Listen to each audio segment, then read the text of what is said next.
Yep, let's do it. Hello and welcome everybody to another episode of XN Interviews. I'm XN, and joining me as always is JX. How you doing tonight, man? Good, man. I'm super excited for this. Yeah, we got another Kabam guest with us tonight. You want to introduce him? Yeah, so today we have on the show is Kabam Eclipse, a quest designer at Kabam who's helped make a ton of content in the game, and I'm really excited to have me here. Yeah, So when I jump in and say hello, hello. yeah, uh, Pleasure to be here. Thanks for inviting me. Yeah, you're welcome. yeah, dude, no problem. Yeah. So first question is, how did you get into Marvel Contest of Champions, and what made you want to kind of apply?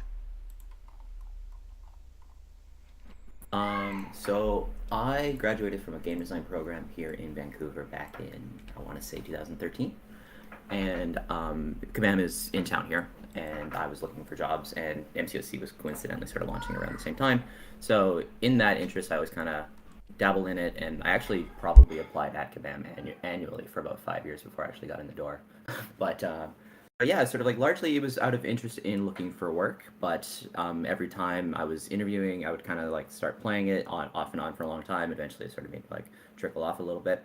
But one of the main reasons that I actually wanted to get involved with MCOC specifically is that I'm a big lifetime Marvel fan. Like Hey. just ever since my dad picked me up Maximum Carnage for the Genesis, it's kind of been no looking back, and so that's a big part of it for me. And also, as some of you may have picked up on my Twitter, I'm a big fighting game fan. So while I wouldn't expressly call this sort of like a equivalent of like a Street Fighter or a Mortal Kombat, it definitely wears those games' clothes in a sense, right? So sort of it exists in a very specific Venn diagram of game types, and it worked, and it's in Vancouver. So it's sort of like I always thought it was a perfect place for me to end up. So I really pursued it to get my foot in the door at Kabam here. Yeah.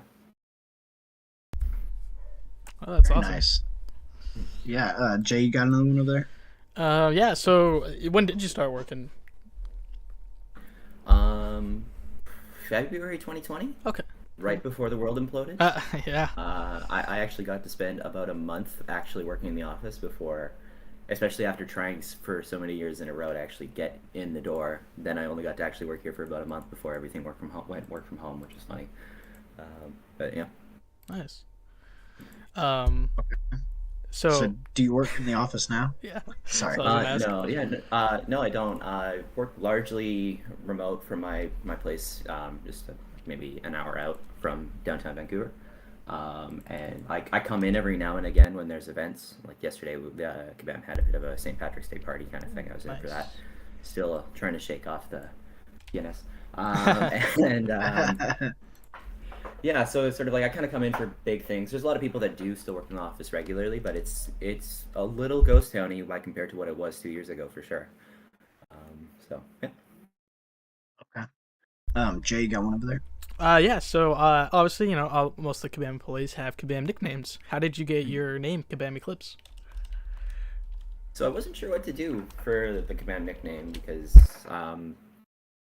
they're like, oh yeah, it can't be anything that like points directly to you in a personal way, so people like can like track you down. Well, like that's the idea behind it at least, and some people play a little fast and loose with it, like Kabam John.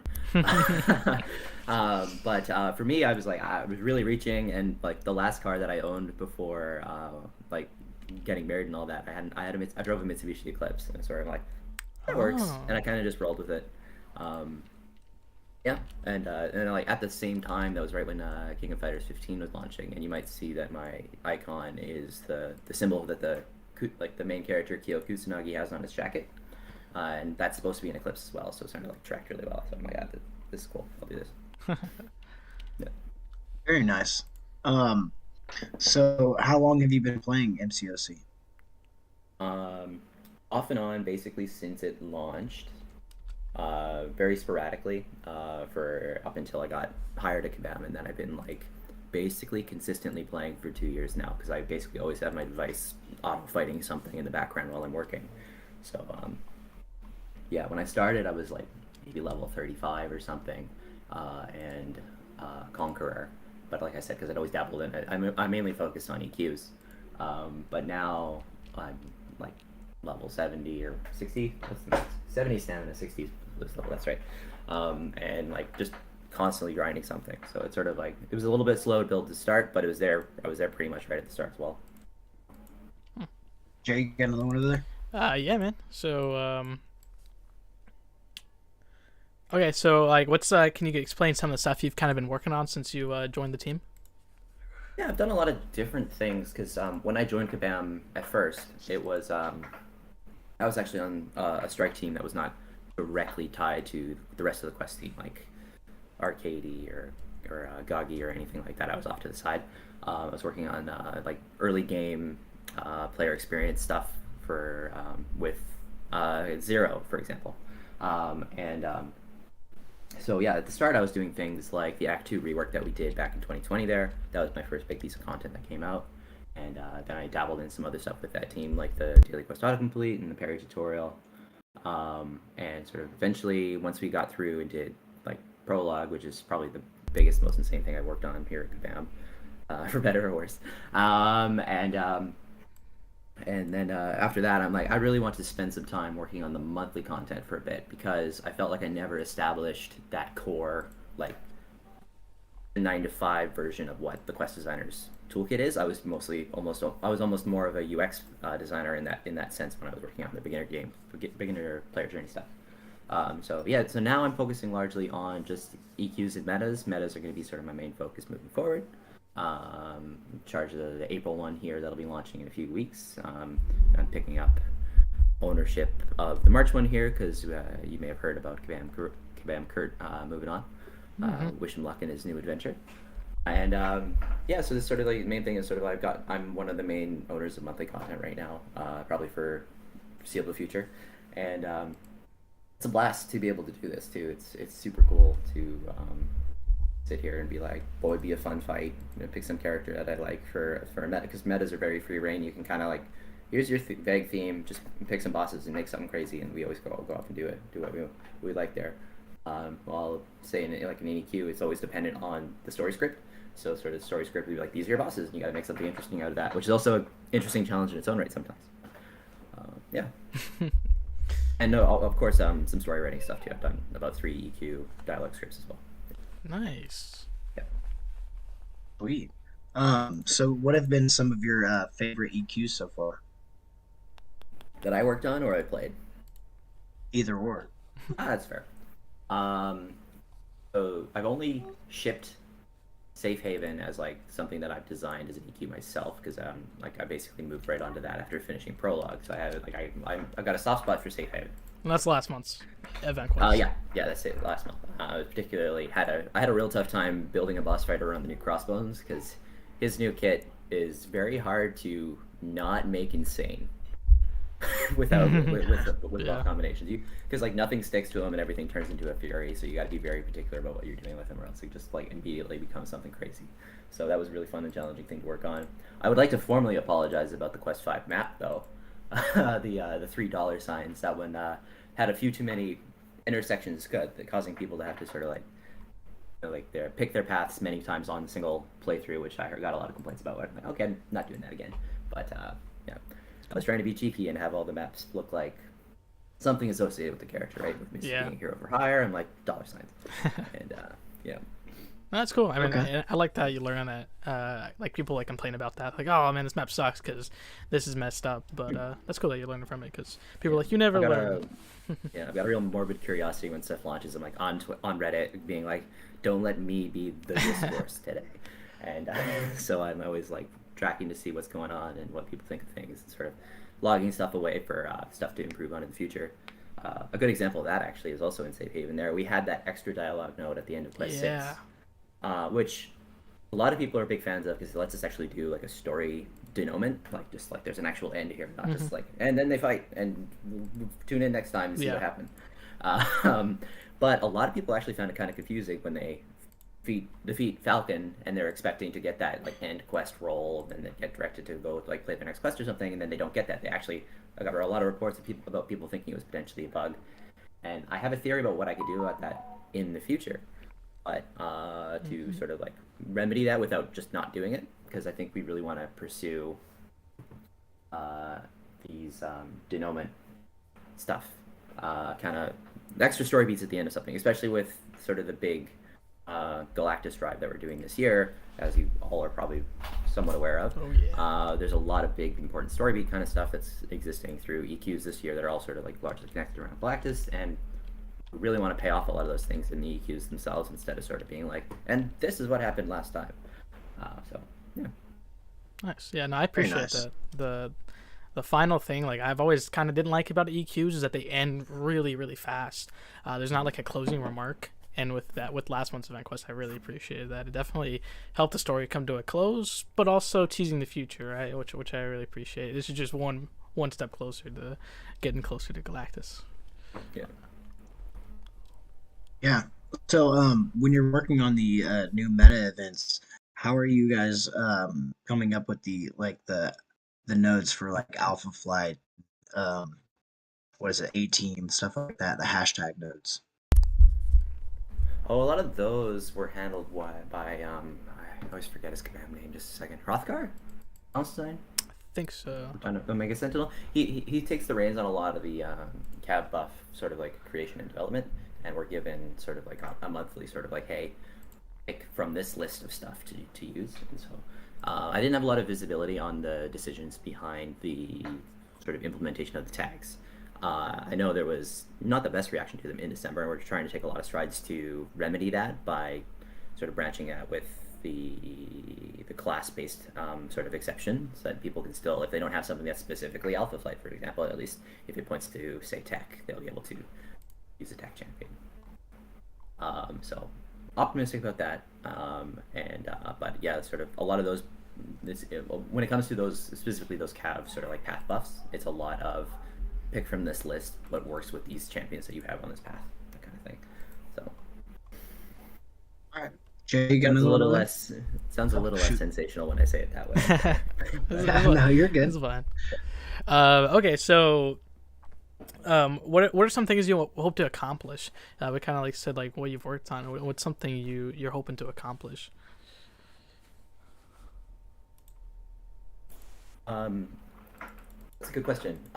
Right now, like I mentioned, I'm sort of like taking ownership of, side quests. I'm supposed to be calling it side quests because the game calls them side quests, but everybody else, feel like everybody knows that we refer to them as metas quite often too. I'm taking the ownership of a lot of the side quest stuff moving forward. There was someone that used to be in charge of metas that I actually moved on from the company, and then we never really had a formal person kind of take over that role.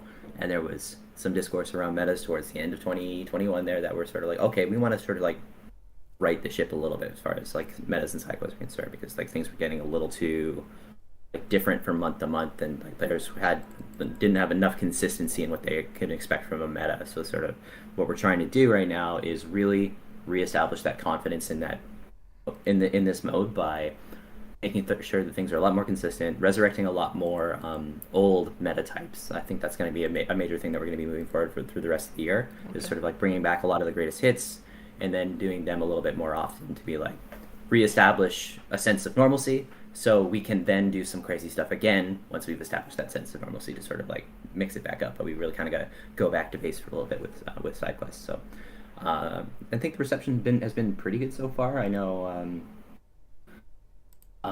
what was it called? Not Love is a Battle Realm, because that is not what it is anymore.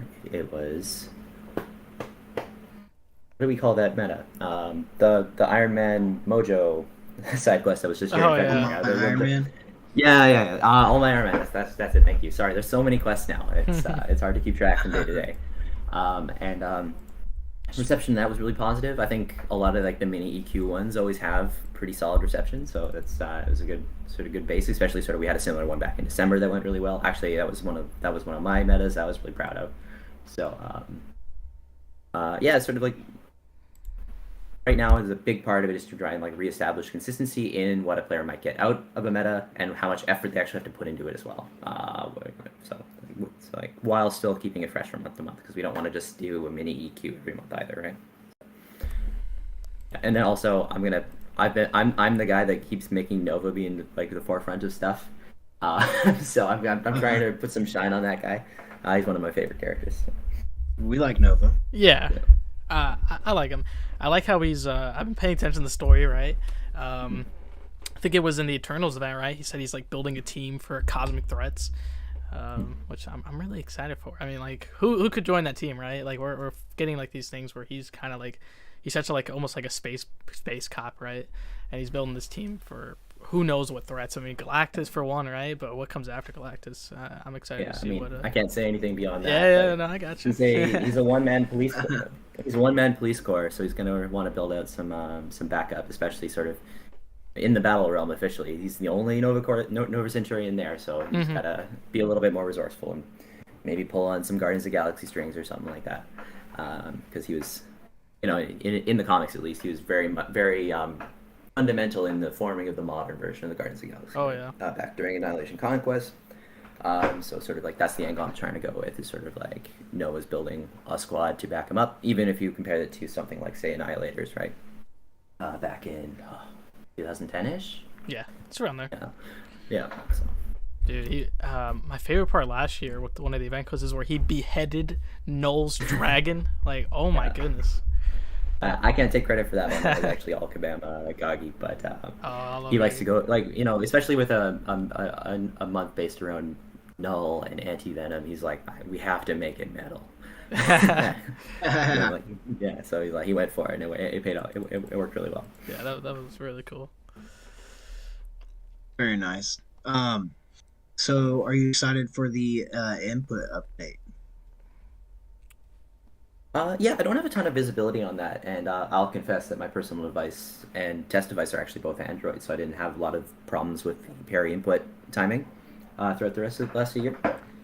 But what I'm seeing and what I'm hearing internally is really positive, and I'm excited to have a lot of this stuff kind of get out into the wider world, because it's been a big problem that a lot of people are really upset about, and sort of it's not an easy fix. So we're trying our best to make this work, because it's one of those kinds of issues where we can't just roll it back and then it's going to go away to just like we can't just go back to that day in the code and sort of like reset something. It's actually something that just like changed in the way that the game runs. And I'm probably giving away too much there. Actually, someone's probably going to yell at me for saying that. But the hope is that we can fix it and it like make things better for everybody that's playing the game, especially everybody that's affected on iOS devices. But it's also like way technical and way above my pay grade. So yeah, I'm excited. I think that the beta rolled out next month or something like that. So yeah, I'm excited for that. Definitely gonna be fun and weird at the same time with like relearning everything. It'll be super interesting. It is really dicey. It's one of those things where it's like it's all timing, and a player that knows that there is a timing issue could feel like they're being affected when they might not be, right? Because it's by feeling, and just the fact of knowing that there's an issue around affecting people that affects timing, and then you start messing up your inputs, you might be like, maybe this is it, and then you adjust, and then we fix it, but you've adjusted, so now you have to readjust. And so it's one of those things where you need to be very careful in making these changes, because you can go, probably go have the same problem in the other direction once we deploy the big fix. And that's the hope, is that we don't have that problem and things look good so far. But yeah. Very nice. Yeah, I'm excited, and I can't wait to relearn the controls. But hopefully it all seems a lot better and feels a lot better. So what about the balance system?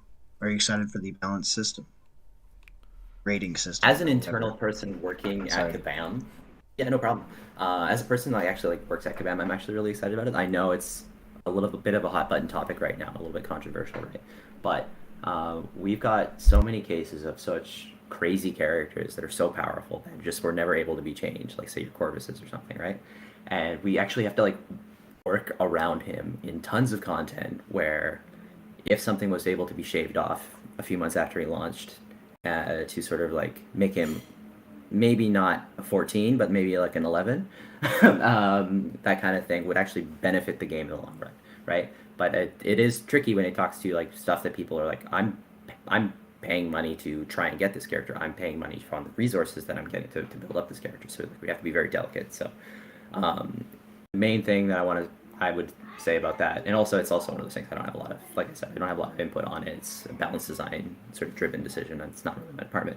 But it's a really important thing for the long-term health of the game. It's just the biggest thing that we need to focus on is making sure that everybody's on the same page and moving on like into this sort of new era for champion changes like together, and everybody's sort of like content with it, because it can be a tough sell for like, some people, right? It's sort of like, say you just got Captain Britain this month, right? She's not being, obviously, I think it's been like she's not a candidate for this anymore. That's been pushed back a little bit, but say like Captain Britain needs something changed, and the ability to do that is really important, because it'll just make things more consistent month to month. For like, if a character comes out a little underwhelming or a little overwhelming, we're able to sort of like rein it in a little bit after a few months and get the data we need from to make those changes as well.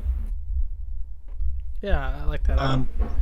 Yeah, go ahead, sorry. Yeah, no, I like that. I think that's really cool, because some characters need a little push. Sometimes they're a little overtuned, and so I'm excited to see it. It's definitely exciting, because sometimes, like I said, the character falls a little, just really under what it should be, and then hopefully it'll get fixed, which is really nice. I'm excited to see it once it's implemented soon. Yeah, I'm definitely excited to see some champions get buffed, like OG Spider-Man, or somebody like that. Some of the OG characters. But yeah. Everybody has a pet list of characters that get buffed up. Right? Yeah, some of them will get checked off soon. Storm, right? Deadpool X, Gamora next month, right? Because she's the only buff next month.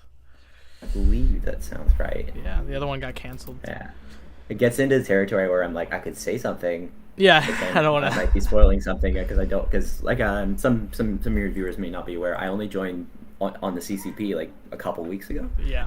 And so sort of like, I don't know all of what you guys know, so I have to be very careful. Okay. I accidentally like blow something, so I can't really say anything specific there. But yeah, there's a lot of like, everybody has their pet champions that they want to get buffed. I know Kabam Mike is always campaigning to rework Cyclops, right? Yeah. Yeah, and I may have. I'm saying. Yeah, I've had a document to sort of like sketch out something for Iron Fist for ages, but Ooh. I never actually have enough time to commit to anything. And that's not me saying that'll happen. It's more like a design exercise kind of thing. Okay. But like Iron Fist like at tied with Nova probably is one of like standout favorite Marvel characters, right? Dude, yes. Netflix didn't do him a lot of favors. I'll admit that. Yeah. But well, it's on Disney Plus now. Yeah. I mean, I guess it's not Netflix's problem anymore. Yeah. But yeah, sort of just going back to Ed Brubaker and that Fraction's Immortal Iron Fist run that just sort of cemented that character as something incredible to me, right? Inherently problematic, right? Especially nowadays. It was one thing in the 70s when you established that kind of character trope, but now it's sort of like, I understand why a lot of people find the idea of Danny Rand being Iron Fist frustrating. It's just a character. He's just always been a character I like. I like the idea of he's kind of like a silly dude that is like incredibly skilled, powerful at what he's doing, but he'll also be like, yeah, let's just run down and get some dim sum too in a story, right? So he's a cool guy. Yeah, I feel the same way. I appreciate the show more than most people do. So yeah, it's definitely got meme inertia a little bit. Where it's sort of like the season 2, they did a lot of great strides, but yeah, like a lot of the damage was already done, kind of thing, right? Which is really unfortunate, because they did set up some cool stuff towards the end there too. Oh yeah. And they all brought in the defenders. That was pretty cool. Oh so, yeah. I didn't. We'll never get to know what happened at Kunlun too. What's up, Sarah? True. I actually didn't catch that. What'd you say? Oh. Eclipse. Hello? Oh, sorry. Did I cut out? Yeah. What was I saying? That you? I couldn't hear. That's what I was saying. Oh, okay. I was just saying, and I guess we'll never get to find out what happened with Kunlun at the end of season 1. Oh, okay. Yeah. Yeah, because he went back there and everything was just gone, and they actually never really properly followed up on it in the second season. I remember, but who knows? Maybe it sounds like there's some interest in doing some Daredevil stuff on Disney Plus. I've been seeing around on the internet lately, so who knows?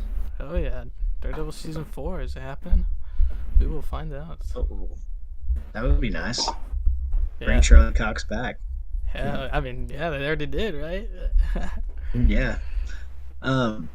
So, who was your vote for Summoner's Choice? This year I was largely because Janik went in a little hard about Agatha. I actually was like anything but Agatha the entire time, just to troll him a little bit. So I was Kushala, Beta Ray Bill, and Quicksilver through. It was only until everybody sort of got nicked off with Quicksilver taking it, which is great. I think he's way overdue for the game, so it'll be great to finally have him come in the game. Oh yeah. And the previous year I voted for Mega Sentinel, which is really fitting that she's here this month, which is really cool. Very nice. Yeah, that's awesome. Too bad Better Ray Bill isn't in the game yet. I'm sure you'll get another chance. Yeah. Maybe next year. Oh. Yep. Hopefully. Jay, you got another one over there? Yeah. So, what's like a typical day in the life of Kabam Eclipse? Nothing too special. Wake up, walk the dog. But then, no, just kidding. When I get to my desk to start up, I log in, I take a look at my schedule, and fire up our task management software to like see what I sort of like every week we have every Tuesday we have deliverables of sort of like stuff that needs to get in game. For like the builders for the lock date that we're chasing at the time, and so I always check out what I gotta get in by next Tuesday and start taking on those kind of things until meetings start kicking up. And there's a lot of meetings and a lot of playtests, so it can be a little bit stressful to actually get some tasks done when you're in meetings constantly. But we're trying to work on that a little bit as a company. But it's tricky balancing that during sort of a pandemic era working situation where there's not a lot of like easy let's just nick off to a room and kind of talk things out kind of things. It's a lot more like everything needs to be scheduled because everything needs to be in Google Meet and everything has to be like talked about through like something like that. So it's sort of like it means people are always in meetings all the time, but it's also really great because there's lots of we still manage to get to be really collaborative and get to make a lot of cool stuff together, which is really great. And yeah, and then it's mostly, say for example, if I'm working on a quest, a lot of the stuff that I'd be building out any given day would be setting up a map, and using a tool to convert it into a string that we use to load into our software, our tool, and then it's mostly all about sort of like just placing assets around the maps that have been loaded into the tool, like say your chests, your items, your everything like that. There's a lot of stuff that's can be done a little bit more procedural.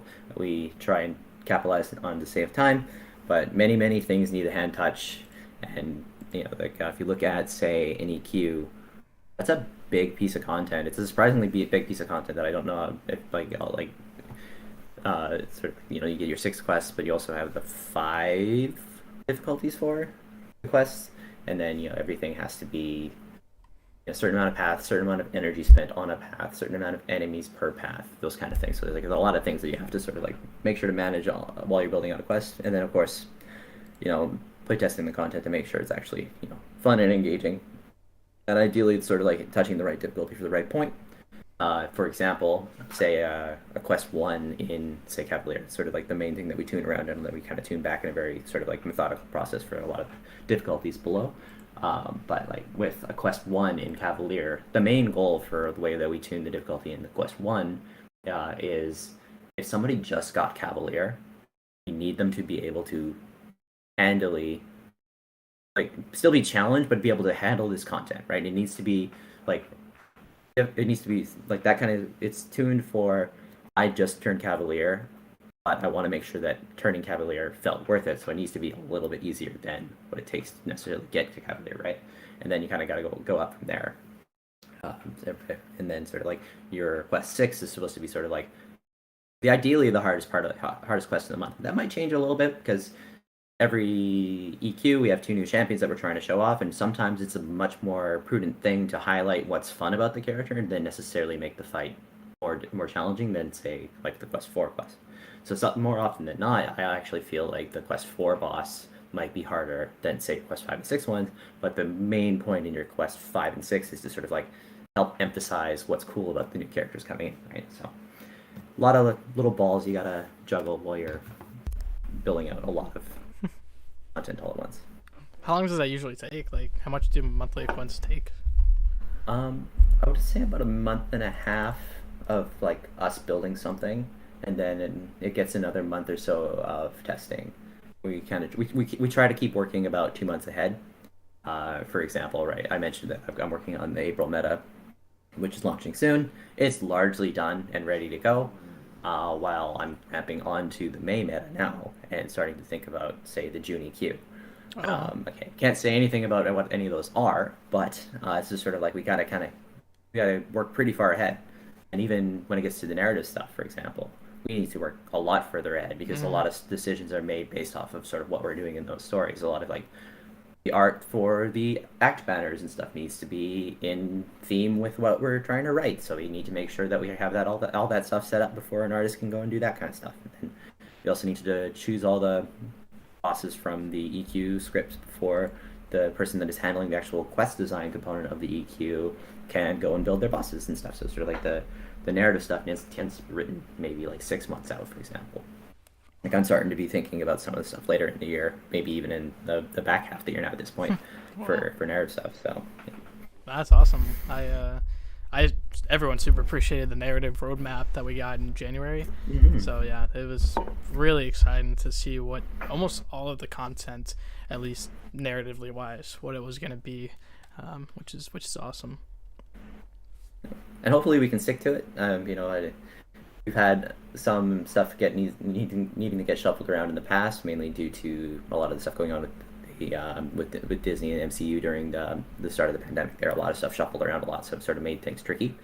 But we're really optimistic that we'll be able to get sort of like what we've presented across for the rest of the year, and so that's the goal, is to sort of, and it's I'm really glad that we actually got the chance to go and do this roadmap kind of thing, because it got people excited and it gives people stuff to like look forward to, and it not necessarily be every month is like a from nothing surprise kind of thing. It's sort of like you guys have a solid idea of, the there's a Thor movie in July, right? So it's sort of like you have a solid idea that isn't like, okay, so like not only is it sort of established in like, yeah, it's probably going to be some Thor characters. Yeah, Valkyrie. Not saying that and it is Gore, for sure. You know, I'm not saying who, but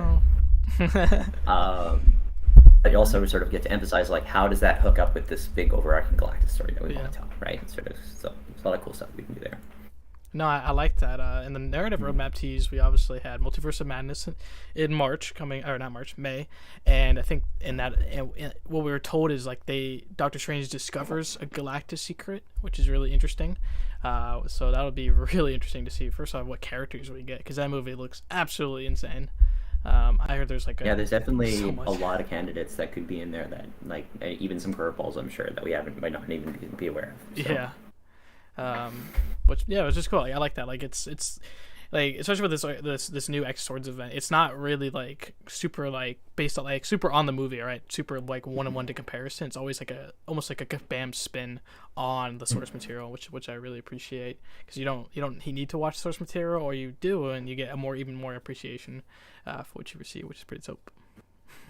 Yeah, we really try to emphasize a lot of that stuff. Like I mentioned, I'm like a big Marvel fan going back for a long time, so getting to do stuff like with, say, the Eternals, where I'm like, let's actually talk about some of the Celestial stuff. It's like way old in the game that people don't actually get to like that. Like it's really hard to go back and see what a lot of some of those old narrative stuff is. So sort of like just reintroducing them as a concept that is like a thing that is in the background, that's just to keep thinking about, sort of. So it's sort of like, and also you can't really do the Eternals without talking about the Celestials. You kind of have to have that conversation, be like, look, we're gonna have to talk about the Celestials here. We can't just they can't just be here and then not talk about the Celestials. So yeah. Oh yeah. Yeah, that original Celestial that basically created the Battle Realm, the Eternals. We revealed that they were basically taking it over to die, because it's so powerful when it dies. They were escorting it and they got trapped, and they've been here ever since. Very, very cool. Yeah. So you said you haven't been in the CCP chat for very long. What has your experience been with the CCP? Super positive, actually. It seems like everybody's really friendly. It's like it almost feels like an old message board or something that I would have been on in like back when I was in high school.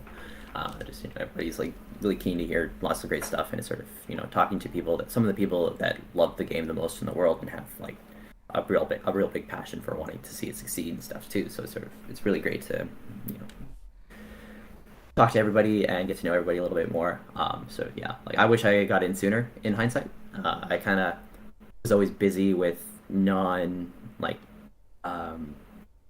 content that wasn't in the monthly there wasn't a loading screen for the prologue, for example, right? That kind of thing.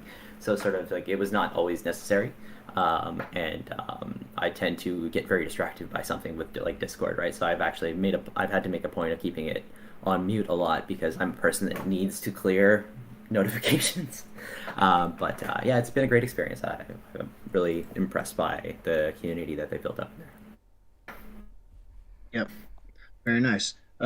Jay, you got another one over there? Yes, I do. Okay. Okay. So what's some of your favorite and least favorite characters in the game? So I'm gonna artfully dodge the least favorite part because I work with a lot of the people that built them. But as a person that you've probably picked up is a big fan of Cosmic Marvel stuff, I'm a big fan of a lot of the cosmic characters. So I'm always like, oh good, another Nullify missing. That just nope characters, which I'm not a big fan of that as a concept. Like it's fun when you're the person doing the nope, right? Like haha, sorry Odin. Yeah, so it's like that's kind of like my least favorite archetype in a sense. But yeah, for characters that I like in the game, I'm trying to search for. I sketched out answers for this ahead of time just to be like, hey. A little mind me, I might be giving your readers a bit of a peek behind the curtain there, but I just wanted to make sure that I have something to say for everything. But yeah, and it was like I've got a really solid go-to team and on my account, and I think one of the most entertaining characters to play as is Stealth Spider-Man, just because even unlike a lot of people, I tend to just roll with the fragility debuff because he can just crap out damage. An amazing amount of crit damage on that character if you just let it go with the default. And then you always have the utility of the slow or the innervate as well. But as backups for if you get faced with something that is challenging that. But you can just roll through some fights with him if you get the right RNG and just blow some stuff out that you probably should have been spending some revives on. Nice. Yeah, Stealth Suit's one of my favorite champions too. As you can tell. yeah, that tracks actually. That makes sense. So if you could bring a side quest or a piece of content, like a celebrity challenge, something back, what would it be? It might be a little bit selfish in saying this, but I kind of wish there was a way to have archived the old. Like what we did with Prologue was really great, and I'm really proud of that work as well. But I wish there was a way I could have archived what was there for the Act 2 rework, because that was the first content I ever released. I kind of got that soft spot for it, and I'm like, it just doesn't exist now, which is crazy. It I worked on that for what felt like 4 or 5 months, and sort of now that it's a year later and it's not in the game anymore, which feels weird. But it's also the thing you kind of get more used to when you start working on EQs and the metas, for example. So, I think I would be the Act 2 rework just because I was sort of my first piece of content. As far as something maybe I didn't work on directly, what kind of thing?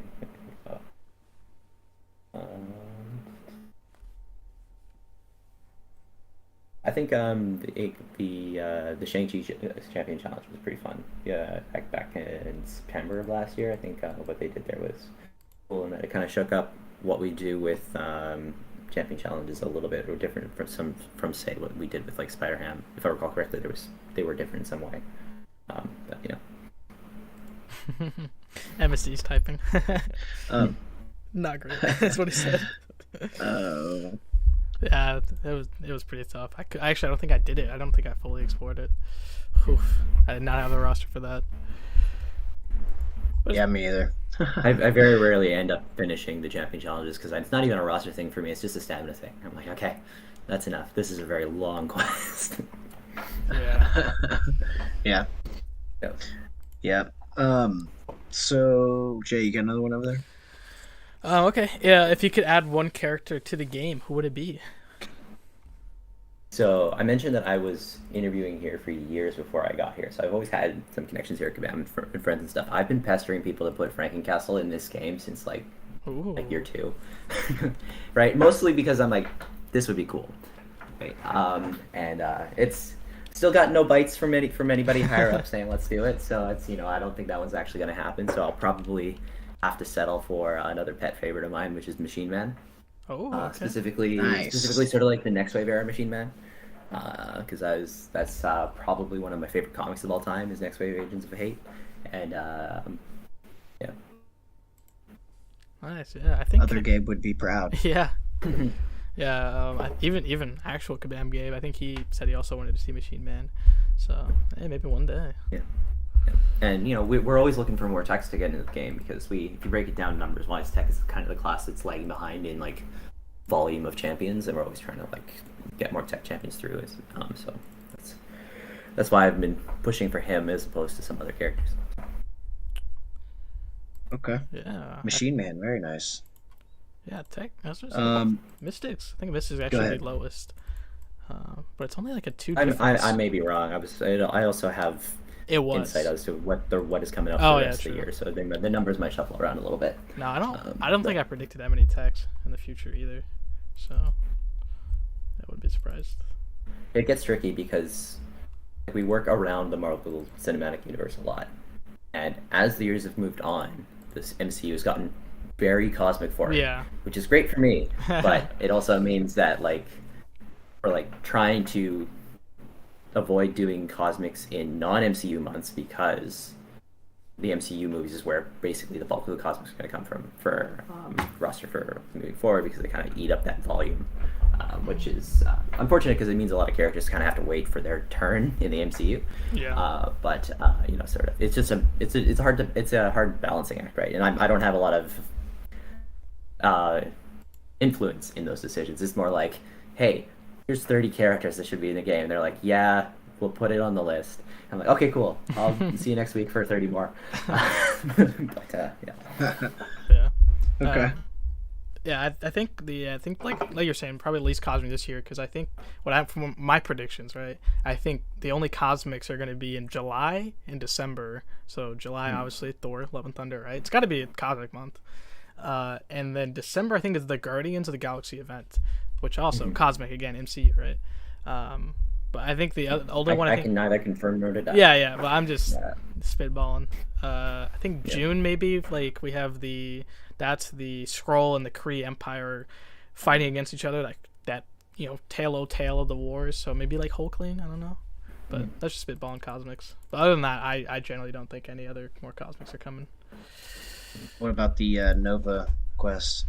Oh yeah, the Herald, Coming right? later in the Obviously, month. yeah, the new Yeah. Herald. I still don't. I still have zero clue, to be honest. Oh, Golden Odie, right? She wasn't she? She was Yeah. cosmic, right? From April Fool's I last think year. so. She's already in the game, don't you know? Right? Yeah.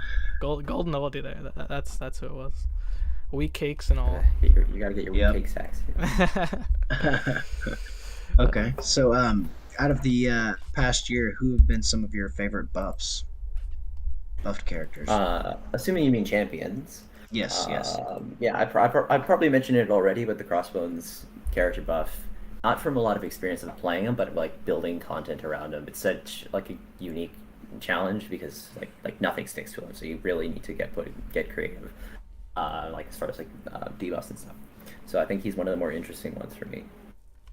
Nice. I just ranked him up. I finally got Mcoc, and I'm really happy to rank 5 him. Nice. I may have had a first pass in the February EQ for Crossbones where Hrothgar came over. He's like, "This is like Summer of Bainhard. You can't do this."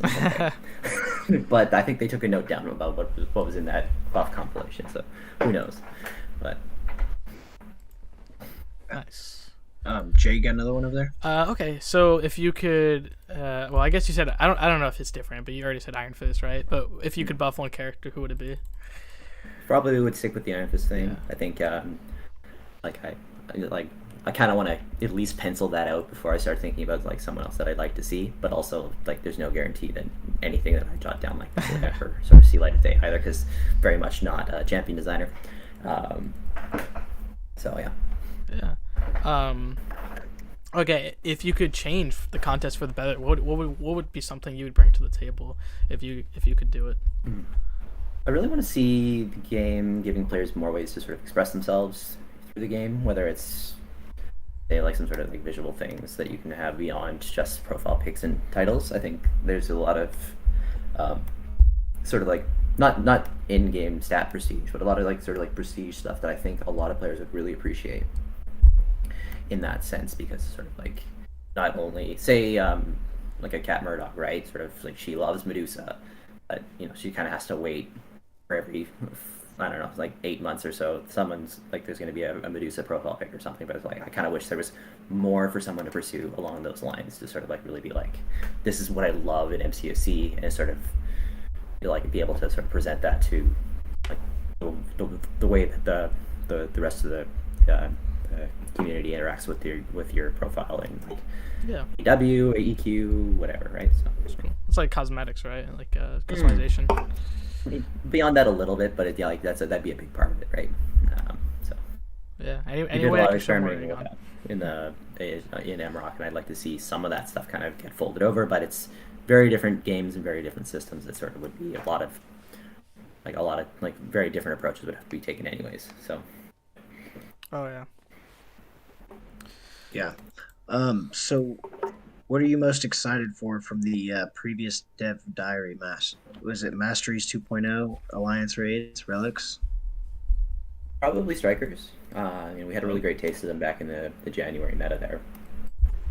And I really like the way that they break up the flow of what you're doing in a fight, especially when they're ones like, say, like my favorite one in the January EQ was the Hulk one, because the way that it stunned your opponent on hit, allowing you to sort of extend your combo string in a way that you normally wouldn't be able to do it, right? Sort of like when I mean combo string, I mean sort of like the actual series of hits, not just the combo count, because the way combo works in MCOC is a little bit different than, say, like a Street Fighter or something, where in Street Fighter, if your combo is 5 hits, and then you both go to sort of like a neutral point in the game, that number resets. But in MCOC, that number continues to build as long as you get hit, right? But with that Hulk Striker, for example, you get your 5-hit string, you do the Hulk Striker, they stun you, you do another 5-hit string, and then you go and do a special. And like that kind of mix and match freedom that allows is really cool. So yeah, and plus, I agree. Marvel vs. Capcom, let's take them for a ride. Yeah, Strikers was really fun.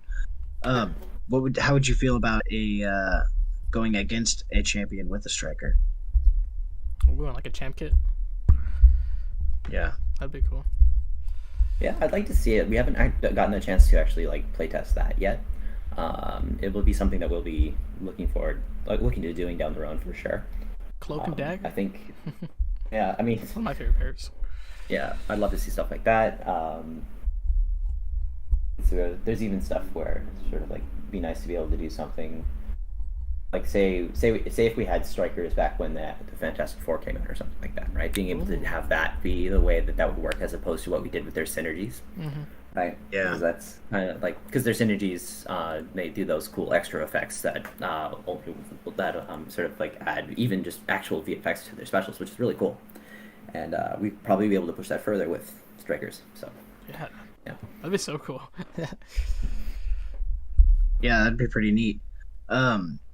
What else you got over there, Jay? Okay, so can you kind of, I guess you went into detail about working on the meta for the future. Is there anything else you're working on in the future for the contest that you can elaborate on? Mostly EQs and metas for the foreseeable future, and then there's the narrative script writing stuff. Can't say what specifically I'm working on right now, but I may have mentioned my interest in Noah. You may be able to pick up that I might be involved with some of the stuff that we talked about in the narrative roadmap stuff, and like, so that's like I'm really excited for a lot of stuff we're doing with the whole Galactus arc that we're building, and I have a hand in some of that as well, which is really cool. So a lot of that narrative stuff this year stuff is really exciting for me. Cool, yeah, I'm excited. Yeah. I think I mean, I don't know about May. He might be in the May event, but I think it was June is what June he's got to deal with the scrolls and the scrolls and the Kree. The Kree Empire, which is pretty cool. I've been paying attention to the lore, and you know, we see the scrolls kind of like building this army right underneath Super Skrull now that he's in the game, and then Psycho Man just plucked him out of there, so we didn't really get that story to evolve yet. So I'm glad it's coming back around. Yeah, and I also really, you know, I don't want to get too far into what we're doing that month because it's way ahead of time, but I really want to try and, like, you know, what are the Kree in the Battle Realm beyond, like, Ronin, right? So I want to try and, like, look into that because there's a good opportunities for some cool world building there, right? So. Yeah, no, I like that. I don't remember. I can't remember if it in the Aegon cutscene when we see obviously Aegon, the first contest champions, right? I think Gabe said one of them was Kree. I'll have to look back. I'm not sure, but I think maybe the Kree have been there for a while now. But who knows how they've evolved since then, right? I may need to actually poke Gabe about that. I didn't realize that was. I'll have to check. He said there were a lot of aliens in that cutscene, and it's really hard to see because it's like almost black and white, really, with how it is.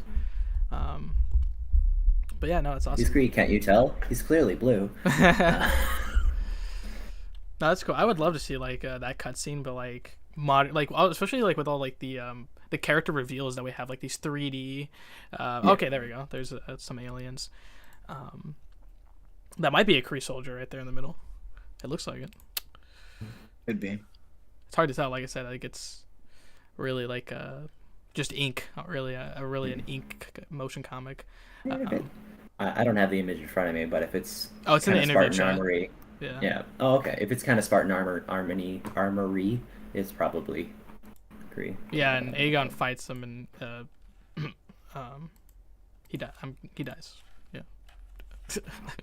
because the contest champions. Now right? I've got so much of the chat to get caught up on. I didn't realize that this was going on in the background, and now I'm like, okay, yeah. Sorry. We pinned some messages, so you can kind of respond to a few. Yeah, I'll circle back around in case anything was like called out or missed. I don't want to be rude to everybody that's here. Yeah, it's all good. Okay. Yeah. Metal Sonic Dude says Aegon kicks his ass. That's definitely what happened. Dude, I love Aegon, man. He's my favorite character. I love him so much. Yeah. Oh, looking at that, that's definitely a Kree soldier. Yeah, exactly. That is almost exactly what Ultimate Marvel looked like. Like green and silver that he had. Yeah, so they've been in the contest for a while, so definitely very interesting to see what happens with the Kree. Like you said, evolving upon Ronin. I don't think we've gotten too much beyond, besides maybe Captain Marvel, the movie, when she came into the game. So yeah, that'll be super interesting. So have you been reading any of the Marvel comics or keeping up with the MCU? Oh, for sure. Not as much now, but there was a period between like I want to say like House of M and like Fear Itself, maybe Original Sin, that I read like everything that came out from Marvel, and then I could not afford that anymore.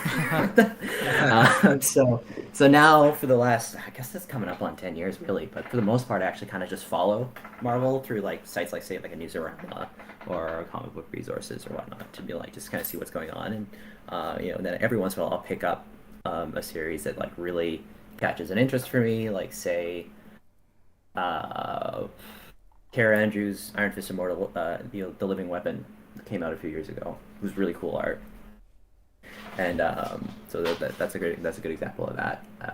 But for the most part, I kind of just especially with the MCU, it's hard to not follow the MCU at this point. It's so ubiquitous in the way that the world exists now. It's like the Beatles, and so it's sort of like, and being a bit of a lapsed like frequent comic reader, it's super cool seeing some stuff that is surprisingly recent in many cases actually being brought to the silver screen is really cool.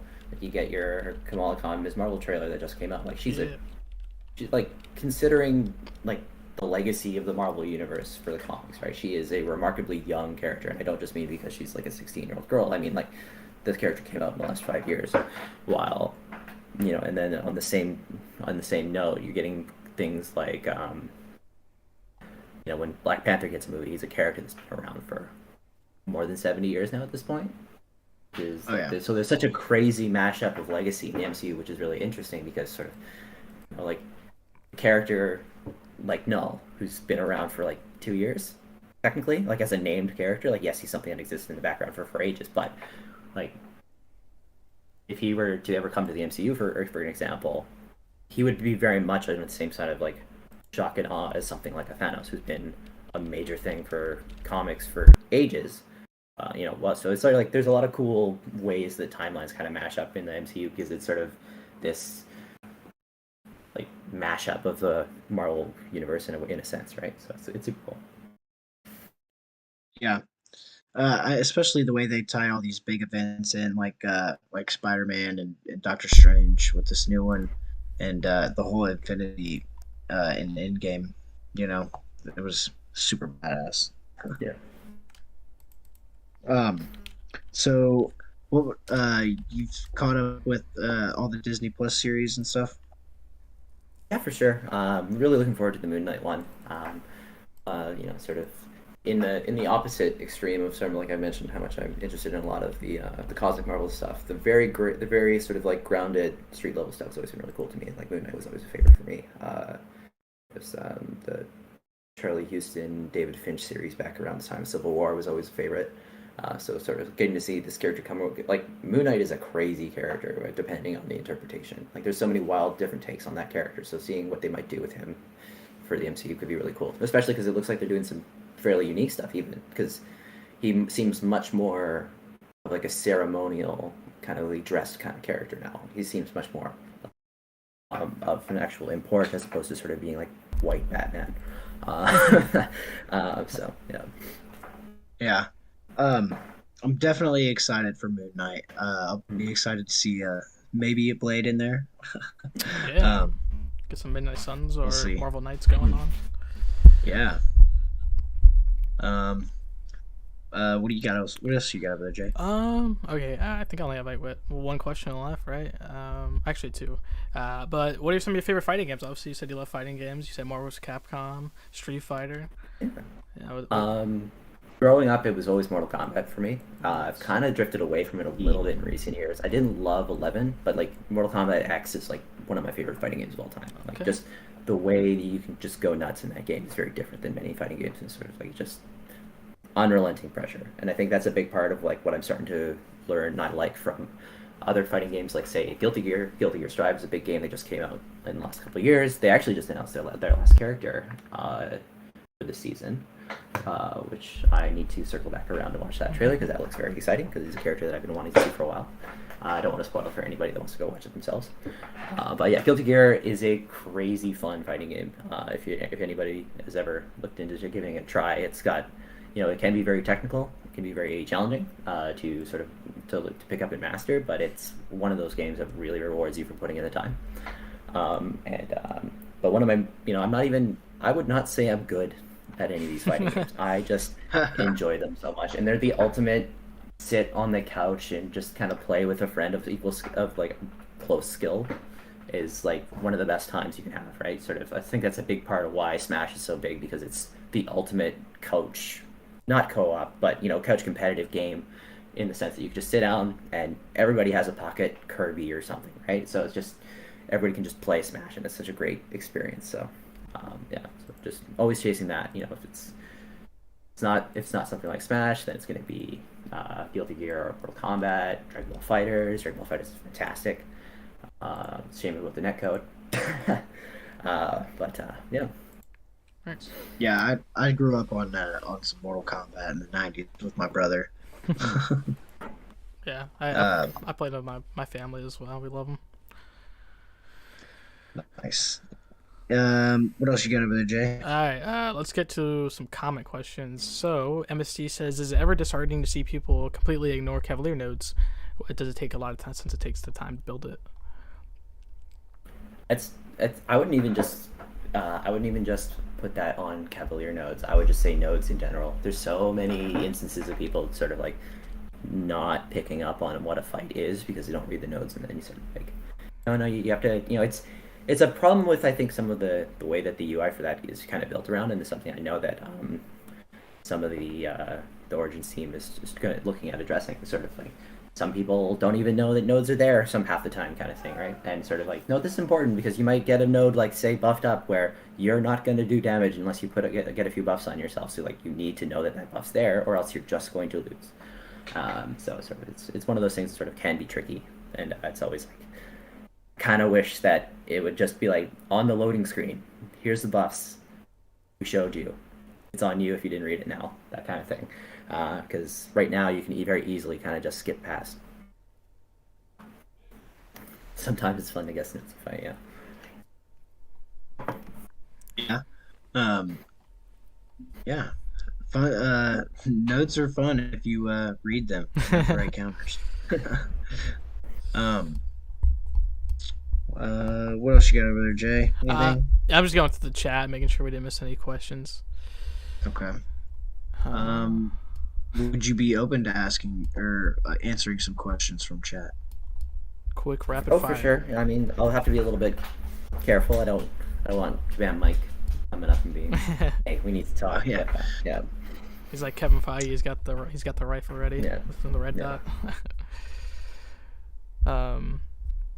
Mr. King says, "Can you talk about what you said in the CCP about your Howard jokes?"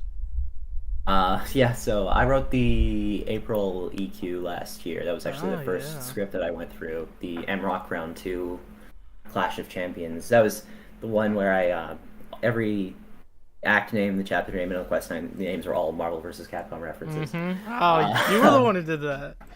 Yeah. I think I saw it on Twitter. You posting about it actually. I circled back around. I made a whole Twitter thing Maximilian, of the Easter eggs. You tagged Maximilian Dude, and I saw that because I follow Maximilian Dude, and sort of like some big fan must have put that in. He saw it too, and he retweeted it. Yeah, but yeah, so like sort of like Howard the Duck is I've got a like I kind of have a brain where I just play with words in my head as I'm talking, and a character like Howard the Duck really works with that. So I would just riff dumb duck jokes and kind of slip them in as much as I could throughout that EQ writing script, and a lot of them had to get pulled out because people are like this either it's just like it's not clear enough, because like often we want to go and write a certain way for something, for example, but you need to make sure that you're really kind of hitting the player in the face with the cricket bat so they understand what's happening, in a sense. It's a terrible metaphor that I use. It's just sort of like abandoned subtlety. Yeah, so sort of like sometimes you get a little too playful with jokes that kind of have to come out, which is unfortunate, but we try and get as many as we can in there. I know Kabam Kurt was always one to get as much anime references in as possible, so yeah. Okay. 21 Egatron has a question. He says, "Are buffs beyond value and tuning still going to be a thing after the balancing system?" That I'm not sure about. I believe that we have plans to keep doing characters, but I don't want to promise something that I don't have any involvement. I think what he's asking is more for like overhauls. Do you think they're still going to do overhauls? I can't say for sure one way or another. It's not really my wheelhouse. I would like to see that, but yeah. Yeah, I think with like the whole thing about the buff thing is like we're finally getting. That's what Kabam, I think, on the forums were saying that they're going to go finally back to these older champions that obviously Deadpool X-Force, a 2015 champion, right? Storm, a base character who came in 2014. Yeah, so I think overhauls are coming soon. It's just the overhauls take the longest, so it'll definitely be spread, I'm sure. And like we definitely learned some lessons with the way that overhaul, like champion buffs and overhauls were done in last year, because like we came out of the gate hard with them, about like 4 champions a month for a little bit there, but sort of like that ended up being a crazy amount of work for the champion designers. So they had to keep paring it back, and it's sort of like they really need to find a middle ground that allows us to continue to the priority, the number one priority every month is still going to be the champions, the new champions of the month, right? So sort of like they need to be able, like, those characters need to hit and be effective while also sort of like finding space to get overall champions through. So yeah, we'll be looking forward to it. Yeah. Metal Sonic dude wants to know how far are you in the progression? I'm uncollected, and I've been meaning to get Cavalier for forever, but I've just not had a lot of drive to, especially because I commit so much time to playing through the EQs and the metas every month. That's sort of like that's my entire focus almost every month. And sort of like when I have some stamina at the end of the month, because I've mastered everything that I'm all the difficulties or something, I tend to dabble a little bit more in the story mode. But I've just not had a ton of drive to go through, and especially because there's a lot of big challenges in Cavalier that I'm like, it's okay. It's fun, but it's also like a lot of them can be intimidating. So you know. Yeah, man. Once you tackle, man, I wish you the best of luck. 'Cause I feel like you got it. Yeah, we get new hires that come through and they're like getting Cavalier in like a month. I'm like, man, making me look bad. Okay. Who's the MVP on your account right now? I mentioned Stealth Spider-Man earlier, but I'd also say Sunspot. Like Sunspot, that SP2 can just wipe somebody off the face of the earth. Yeah. I tend to be a little bit more of the best status effect you can inflict is death kind of player. So it's just sort of like I go for a lot of just damage forward characters. So I tend to not lean too hard on utility. So he's great for that. All right. Did we talk about Battlegrounds at all? I don't think we did. Yeah, we have not. Okay. Are you excited for the Battlegrounds, and have you tried it out at all? I've only played it a little bit in internal playtests and stuff. I've been waiting for it to go live for everybody before I kind of like run off to the races. So I don't have a ton to say about that, but I do love the idea of having a more direct PvP. It's not like actually online or anything like that, but sort of that direct account versus account kind of comparison kind of stuff is really cool. Especially like I mentioned, I have so much interest in fighting games. So sort of like this is getting closer and closer to what fighting game is, short of going to like the Raw Thrills arcade MCOC machine or something. Yeah, I just went to that. We have one of those in the office, by the way. Yeah, those things are awesome. Have you guys ever talked about like updating it? Because like there's like not like buff champions on it. Yeah, I don't know if we're the ones that get to make that decision. Yeah, in that that's case, what I that thought. might be. Yeah, because Raw Thrills is the people that make a lot of those arcade machines. They're the ones that made the MCOC one. They're the ones that made the Cruise in USA Switch game that came out a few months back. Oh, cool. So like I think whatever goes through with that was something that we'd have to be talking to them about first. It might be, like I'd love to see it. I'd love to see, all the new characters and even the overhaul champions get updated in there. It'd be really cool. Especially the cards are always cool. We've got a big binder of all the cards that you get from those arcade machine. So Yeah. back at the office and it's like all that cool art.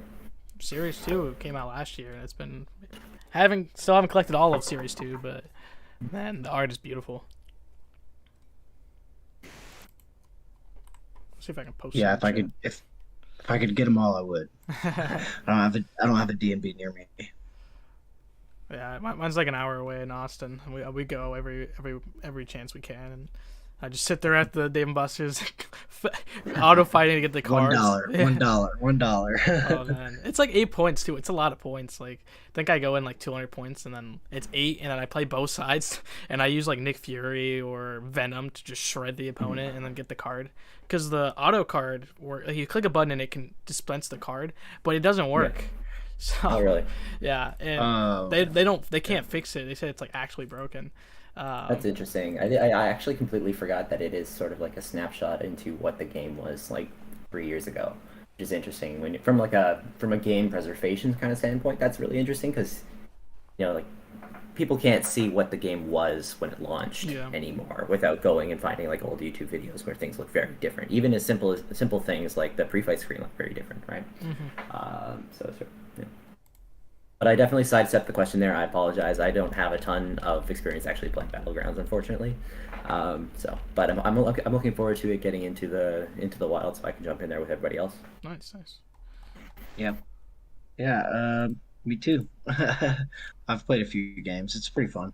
Yeah. I'm gonna get the Aegon profile pick. I get that 20 wins. Yeah. I've played. I think last time I saw it was like 76 games. So Yeah, Cool. I'm trying it out. It's pretty fun. Um, All right. are there any champions you're looking for right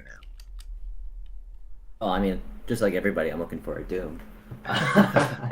Okay.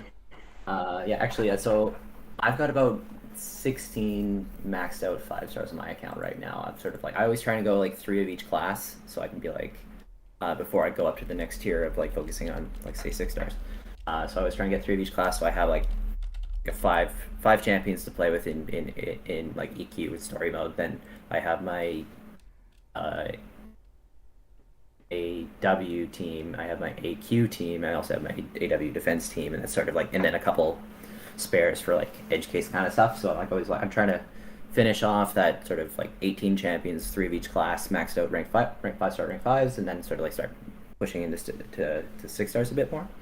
Because I also don't have a ton of great 6 stars, so I'm like, hey, any good 6 star will do me good right now because I think the only good 6 stars I really have right now are a Strife and a Venom. So.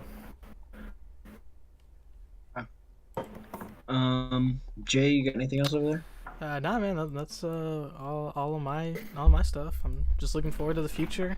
So that's what 7.4 like really soon. So that's gonna be interesting. Superior King. There's some crazy stuff in that fight. They've done some real impressive stuff. Yeah, we saw on the Inside the Contest video. It looks very interesting and very cool. Rollback time. I mean, wow, that's super unique. But yeah. Yeah.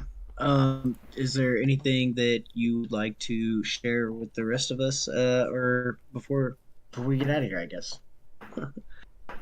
Just last closing words. Yeah, I'm glad all of you guys are so enthusiastic about MCOC. We're as big of fans as the rest of you, and we're always trying to do our best with the tools and resources we have on hand. And be patient with us when stuff breaks because it's almost never intentional. Yeah. And but we're trying our best, and we're always trying to make things better. So.